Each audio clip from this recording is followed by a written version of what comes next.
Terima kasih kerana memilih channel ini. Sebelum kita mulakan video ini, sila pertimbangkan untuk menekan butang like, share dan subscribe dan aktifkan butang lonceng anda agar anda sentiasa mendapat info-info percuma pada setiap hari dari channel kami. Dan tinggalkan komen anda kerana komen anda amatlah dihargai. Terima kasih. Susulan dakwaan timbalan Presiden MIC M. Saravanan bahawa parti itu diketepikan oleh Kerajaan Perpaduan sekaligus mencetuskan perang mulut dengan pemimpin UMNO dan DAP. Presiden MIC S.A. Vigneswaran tampil menjelaskan bahawa semua pilihan kini terbuka. MIC sedia berunding dengan mana-mana pihak demi masa depan MIC dan kesejahteraan masyarakat India, katanya pada perhimpunan MIC Perak semalam. Bekas yang dipertua Dewan Negara itu berkata, MIC belum menerima jemputan daripada mana-mana parti atau gabungan lain, namun menyatakan sudah tiba masanya parti itu mengambil tindakan demi kepentingan parti. Jadi saya telah memutuskan untuk membuka pintu perbincangan dengan pihak lain. Jika ia memberi manfaat kepada parti, saya akan melakukan apa sahaja yang perlu untuk masyarakat India juga, katanya. Sebagai komponen Barisan Nasional BN, pengaruh MIC dilihat semakin merosot sejak pilihan raya umum 2008. Pada tahun 2020, MIC bersama UMNO dan MCA menyertai Perikatan Nasional PN bagi membentuk kerajaan selepas kejatuhan Kerajaan Pakatan Harapan PH yang hanya bertahan 22 bulan selepas menumbangkan Barisan Nasional BN pada tahun 2018. Dalam PRU 15 pada tahun 2022, MIC sekali lagi berdepan cabaran apabila hanya Saravanan berjaya mempertahankan kursi Parlimen Tapa, menjadikannya satu-satu wakil MIC di Dewan Rakyat. Vigneswaran pula gagal dalam percubaannya untuk merampas semula kerusi Sungai Siput, bekas kubu kuat MIC yang pernah diwakili bekas presiden dan tokoh tersohor parti itu, Mendiang S. Samivelu. Di bawah pentadbiran kerajaan Madani, MIC dan MCA yang tidak mempunyai sebarang wakil dalam jemaah menteri turut berdepan desakan agar keluar daripada Barisan Nasional BN. Terdahulu, Saravanan memaklumkan bahawa MIC akan mengumumkan hala tujunya pada Perhimpunan Agung Tahunan parti itu pada Oktober ini.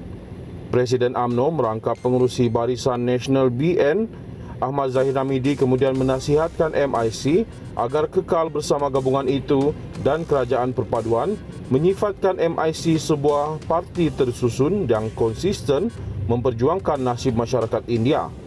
Ia adalah parti yang sangat berpengaruh. Saya percaya jika pengundi India kembali menyokong MIC, parti itu akan dapat mempunyai lebih ramai wakil di Parlimen dan DUN, katanya. Namun kenyataan Saravanan turut mengundang reaksi sinis beberapa pihak. Adun DAP M. Tulsi mencadangkan MIC keluar sahaja dari Kerajaan Madani jika merasakan parti itu seperti tetamu tidak diundang.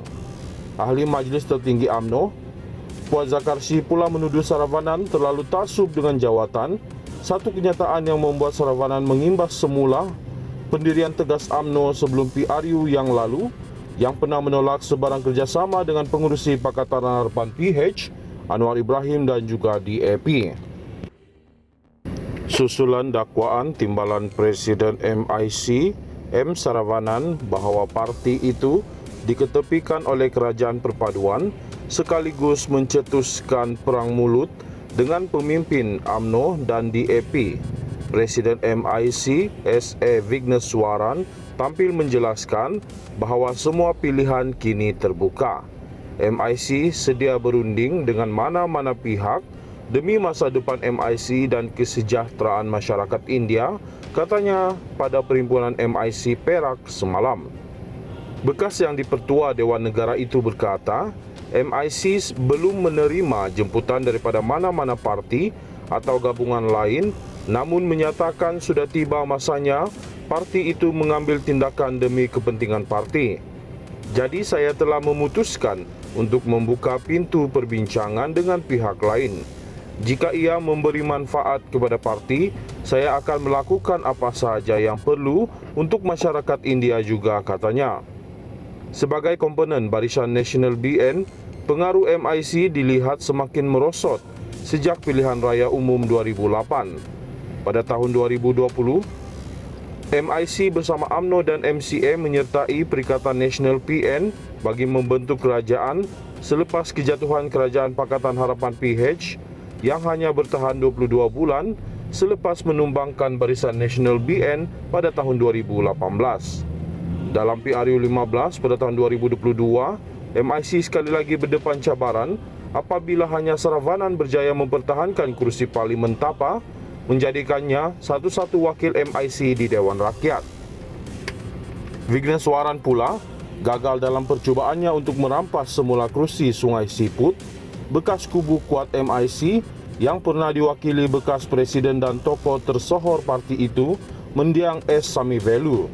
Di bawah pentadbiran kerajaan Madani, MIC dan MCA yang tidak mempunyai sebarang wakil dalam jemaah menteri turut berdepan desakan agar keluar daripada Barisan Nasional BN. Terdahulu, Saravanan memaklumkan bahawa MIC akan mengumumkan hala tujunya pada Perhimpunan Agung Tahunan parti itu pada Oktober ini. Presiden UMNO merangkap pengerusi Barisan Nasional BN, Ahmad Zahid Hamidi, kemudian menasihatkan MIC agar kekal bersama gabungan itu dan Kerajaan Perpaduan, menyifatkan MIC sebuah parti tersusun yang konsisten memperjuangkan nasib masyarakat India. Ia adalah parti yang sangat berpengaruh. Saya percaya jika pengundi India kembali menyokong MIC, parti itu akan dapat mempunyai lebih ramai wakil di Parlimen dan DUN, katanya. Namun kenyataan Saravanan turut mengundang reaksi sinis beberapa pihak. Adun DAP, M. Tulsi mencadangkan MIC keluar sahaja dari Kerajaan Madani jika merasakan parti itu seperti tetamu tidak diundang. Ahli Majlis Tertinggi UMNO, Puan Zakarsi, pula menuduh Saravanan terlalu taksub dengan jawatan, satu kenyataan yang membuat Saravanan mengimbas semula pendirian tegas UMNO sebelum PRU yang lalu, yang pernah menolak sebarang kerjasama dengan pengurusi Pakatan Harapan PH, Anwar Ibrahim dan juga DAP. Susulan dakwaan timbalan Presiden MIC, M. Saravanan, bahawa parti itu diketepikan oleh Kerajaan Perpaduan sekaligus mencetuskan perang mulut dengan pemimpin UMNO dan DAP.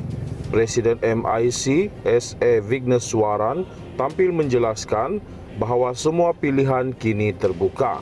MIC sedia berunding dengan mana-mana pihak demi masa depan MIC dan kesejahteraan masyarakat India, katanya pada Perhimpunan MIC Perak semalam.